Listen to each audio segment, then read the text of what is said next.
వీడియోలోకి వెళ్ళే ముందు మా ఛానల్ మొదటిసారిగా అయితే చూస్తున్నట్లయితే ప్లీజ్ లైక్, షేర్, సబ్స్క్రైబ్.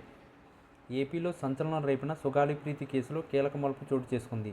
ఈ కేసును సెంట్రల్ బ్యూరో ఆఫ్ ఇన్వెస్టిగేషన్ సిబిఐకి బదిలీ చేస్తూ రాష్ట్ర ప్రభుత్వం అధికారికంగా ఉత్తర్వులు జారీ చేసింది. హోంశాఖ ముఖ్య కార్యదర్శి విశ్వజిత్ ఆదేశాలు జారీ చేయడంతో ఇప్పటి వరకు రాష్ట్ర పోలీసుల వద్ద ఉన్న బాధ్యతలు పూర్తిగా సిబిఐకి మారుతున్నాయి.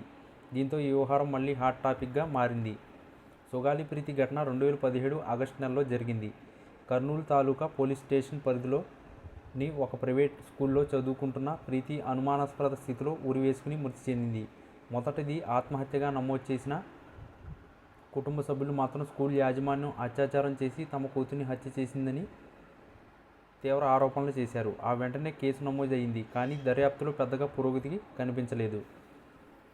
ఈ కేసు ఏళ్లగా విచారణలో ఉన్నప్పటికీ స్పష్టత రాకపోవడంతో అనుమానాలు, ఆరోపణలు ఎక్కువయ్యాయి. బాధితురాలి కుటుంబానికి న్యాయం జరగాలని వివిధ సంఘాలు, విద్యార్థి సంస్థలు, మానవ హక్కుల సంఘాలు కూడా గొంతెత్తాయి. కర్నూలు సహా రాష్ట్ర వ్యాప్తంగా పలు ర్యాలీలు, నిరసనలు జరిగాయి. అయితే ఈ కేసులో డిప్యూటీ సీఎం పవన్ కళ్యాణ్ ప్రత్యేక పాత్ర పోషించారని చెప్పాలి. వైఎస్ఆర్సీపీ ప్రభుత్వ కాలంలోనే ఆయన కర్నూలులో భారీ ర్యాలీ నిర్వహించి సభ పెట్టి కేసును సిబిఐకి అప్పగించాలని బలంగా డిమాండ్ చేశారు. ఆ సమయంలో ఈ కేసు న్యాయాన్ని వదిలిపెట్టబోమని బాధిత కుటుంబానికి హామీ ఇచ్చారు. ప్రస్తుత కూటమి ప్రభుత్వం అధికారంలోకి వచ్చిన తర్వాత ఆ హామీని నెరవేరుస్తూ ఈ కేసును సిబిఐకి అప్పగించారు. పవన్ ఇప్పటికే సిఐడి అధికారులతో చర్చలు జరిపి దర్యాప్తు నిష్పక్షపాతంగా జరిగేలా పలు సూచనలు కూడా చేశారు.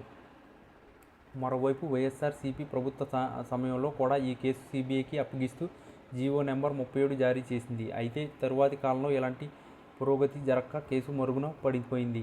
తాజాగా కూటమి ప్రభుత్వం ఉత్తర్వులు జారీ చేయడంతో కేసు మళ్ళీ ఫుల్ ఫోకస్లోకి వచ్చింది.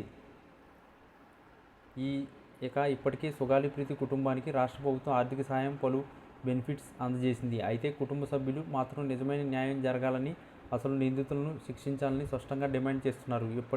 ఇప్పుడు సిబిఐ విచారణతో తమకు నిజమైన న్యాయం జరుగుతుందనే ఆశాభావాన్ని వ్యక్తం చేస్తున్నారు.